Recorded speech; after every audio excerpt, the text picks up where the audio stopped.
Dear students, कक्षा third में आज अपन पार्ट नंबर 9 पढ़ेंगे। आज से अपन अपना आगे का सिलेबस शुरू करते हैं, स्टार्ट करते हैं।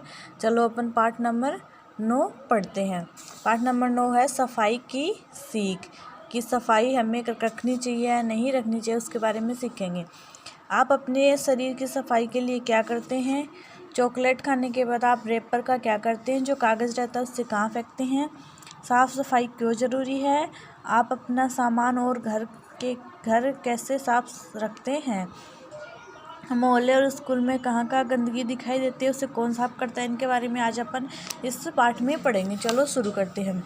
स्वस्थ रहने के लिए शरीर के साथ साथ अपने घर और आसपास की सफाई भी बहुत ज़रूरी है।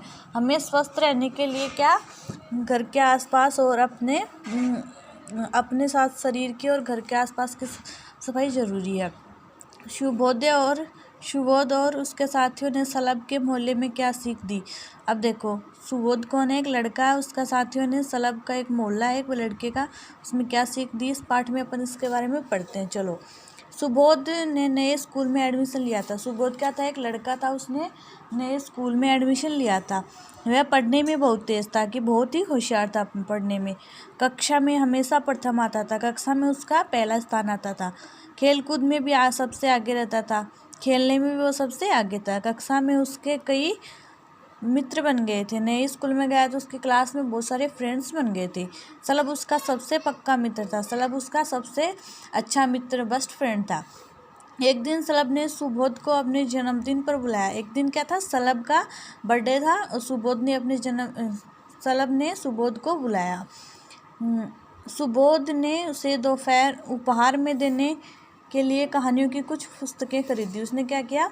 गिफ्ट में देने के लिए कहानियों की किताबें खरीदी और सलब के घर चल पड़ा, और सलब के देने के लिए उसके घर चल पड़ा। जैसे ही सुबोध सलब की गली में पहुंचा, उसका मोहल्ला स्टार्ट हुआ। उसके ऊपर केले का छिलका आ गिरा तो किसी ने छत के ऊपर से उसके केला डाला, वह उसके सिर पे आ गिरा। ओह, न जाने किसने सड़क पर ये छिलका फेंका है।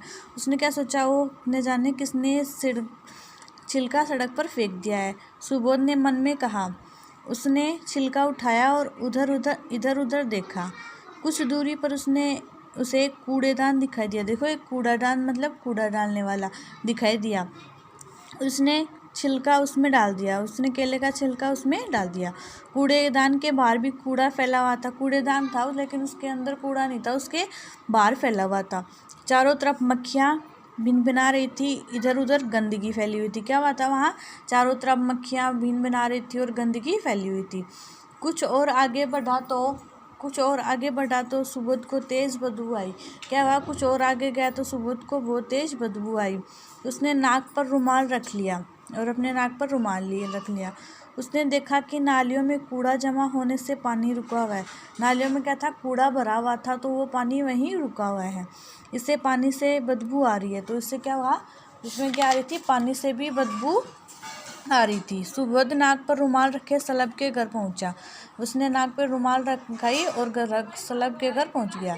वहाँ सलब के और भी कई मित्र आए हुए थे। वहाँ सलब के और बहुत सारे फ्रेंड्स आए हुए थे।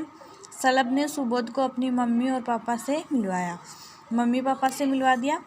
सलब की दादी बीमार थी, सुबोध उनसे भी मिला। क्या हुआ? सलब की क्या हो रही थी? दादी बीमार हो रही थी, वो है, उनसे भी मिला। मेज़ पर खाने की चीज़ें रखी थी। मेज़ पर क्या? बहुत सारी खाने की चीज़ पर रखी हुई थी। देखो, ये रखी हुई, जिन पर बार बार मक्खियाँ आ जाती थी। देखो, इधर उधर मक्खियाँ आ रही है ना। सुबोध ने सलब से कहा, सलब तुम्हारे मोहल्ले में इतनी गंदगी क्यों है? उसने क्या पूछा? कि सलब तुम्हारे मोहल्ले में इतनी गंदगी क्यों है? क्या नगर निगम कर्मचारी इसे साफ नहीं करते? क्या नगर निगम के कर्मचारी मतलब काम करने वाले इसे साफ नहीं करते क्या? आज अपन इतना ही पढ़ेंगे, कल आगे पढ़ेंगे। धन्यवाद।